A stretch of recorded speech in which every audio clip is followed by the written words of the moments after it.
今头继续来关心，去年9月，花莲马丹溪做大水，造成19个人死亡，5个人失踪。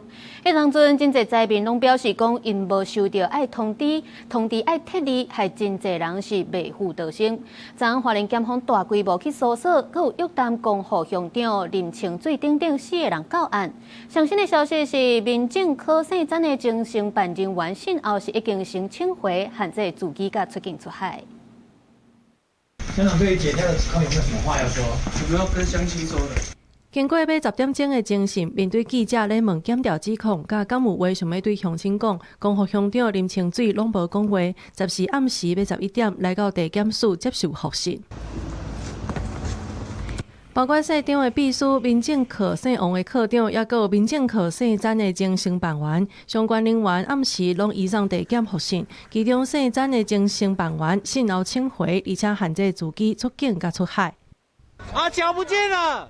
检调继续咧理清责任，关注去年9月花莲八达岸溪崩沙湖做大水，造成19个人死亡，5个人失联。有灾民控诉灾难发生进前无任何通知，失去逃生的机会。负责第一线撤离的林清水捌表示，疏开的人数一直在增加，已经超过公所的量能。目前比较困难，就是说我们的划定范围那么宽大，你到底多少都正确资料给我们可以才准备多少兵力。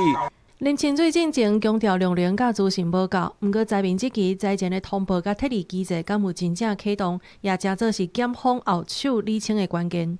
你下面的人完全不动作，连我们大坪村佛祖街连听到广播都没有。如果你有宣导，我相信佛祖街的人听到，一定会有离开的人，怎么还会有人在里面？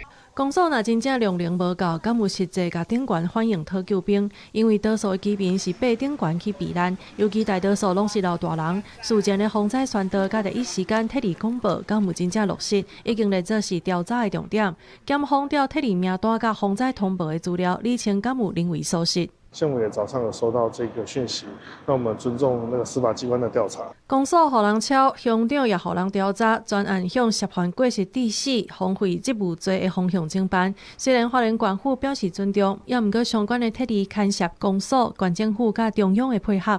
检方后手侦查，敢会去到更较悬的层级，这是大家关注的焦点。公视新闻综合报道。